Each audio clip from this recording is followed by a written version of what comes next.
ಯೆಹೋವನೇ, ಭೂರಾಜರೆಲ್ಲರೂ ನೀನು ಉಸಿರಿದ ನುಡಿಗಳನ್ನು ಕೇಳಿ ನಿನ್ನನ್ನು ಸ್ತುತಿಸುವರು. ಶುಕ್ರವಾರ 7 ಜೂನ್ 2024 ಈ ದಿನದ ವಾಕ್ಯ ಧ್ಯಾನಕ್ಕಾಗಿ ನಾನು ಆರಿಸಿಕೊಂಡಿರುವಂಥ ವೇದ ಭಾಗವು ಆದಿಕಾಂಡ 26 ಅಧ್ಯಾಯದ 32 ವಚನ. ಅದೇ ದಿನದಲ್ಲಿ ಇಸಾಕನ ಸೇವಕರು ಬಂದು ನಮಗೆ ನೀರು ಸಿಕ್ಕಿತು ಎಂದು ಹೇಳಿ ತಾವು ತೋಡಿದ್ದ ಬಾವಿಯ ಸಂಗತಿಯನ್ನು ತಿಳಿಸಿದರು. ಕರ್ತನಲ್ಲಿ ಪ್ರೀತಿಯುಳ್ಳ ದೈವ ಜನರೇ, ಶುಭೋದಯ.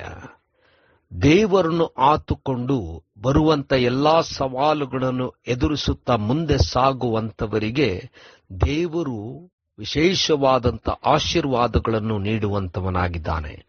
ದೇವರ ನಾಮಕ್ಕೆ ಸ್ತೋತ್ರ ಉಂಟಾಗಲಿ. ಕರ್ತನಲ್ಲಿ ಪ್ರಿಯರೇ, ಈ ವಾಕ್ಯ ಧ್ಯಾನ ಮಾಡೋಣ. ಈ ದಿನದ ವಾಕ್ಯ ಧ್ಯಾನದ ಶೀರ್ಷಿಕೆ ದೇವರಿಂದ ಬರುವ ಆಶೀರ್ವಾದಗಳು.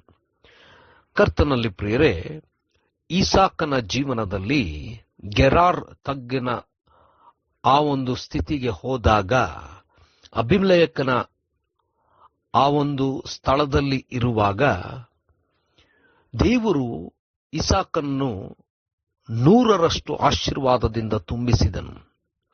ಇದನ್ನು ಕಂಡಂತ ಅಬಿಮೆಲೆಕನು ಅಲ್ಲಿಂದ ಹೊರಡಬೇಕೆಂಬುದಾಗಿ ಕೇಳಿಕೊಂಡನು. ಯಾಕಂದ್ರೆ ಇಸಾಕನು ಅವನಿಗಿಂತಲೂ ಬಹು ಸಿರಿವಂತನಾದನು. ಇಸಾಕನು ಬಾವಿಯನ್ನು ತೋಡಿದಾಗ ಮೊದಲನೇ ಬಾವಿಯನ್ನು ಆ ಸ್ಥಳದಲ್ಲಿರುವಂತವ್ರು ನಮ್ಮದು ಎಂಬುದಾಗಿ ಹೇಳಿದಾಗ ಅದನ್ನು ಸಿಟ್ನ ಅಂದರೆ ಜಗಳ ಎಂಬುದಾಗಿ ಹೆಸರಿಟ್ಟನು.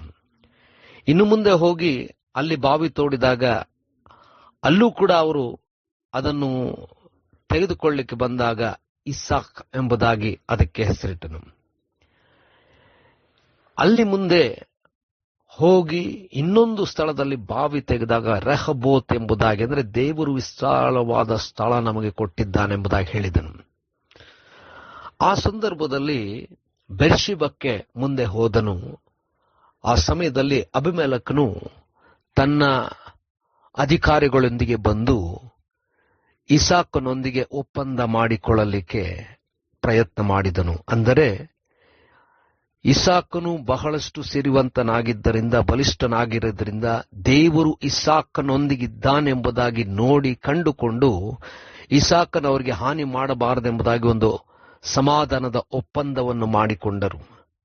ಆ ದಿವಸ ಇಸಾಕನು ಅವರಿಗೆ ಔತಣವನ್ನು ಬಡಿಸಿ ಸಂತೋಷವಾಗಿ ಸಮಾಧಾನದಲ್ಲಿ ಕಳಿಸಿಕೊಟ್ಟನು. ಅದೇ ದಿವಸದಲ್ಲಿ ಅಲ್ಲಿ ಬಾವಿ ತೋಡಿದಂತ ಸೇವಕರು ಬಂದು ನಮಗೆ ನೀರು ಸಿಕ್ಕಿದೆ ಎಂಬುದಾಗಿ ಹೇಳಿದರು. ಕರ್ತನಲ್ಲಿ ಪ್ರಿಯರೇ, ದೇವರನ್ನು ಆತುಕೊಂಡು ಸಮಾಧಾನದಿಂದ ಹೋಗುವಾಗ ದೇವರು ಮಾಡುವಂತ ಆಶೀರ್ವಾದಗಳು ಅದ್ಭುತವಾದಂಥದ್ದು.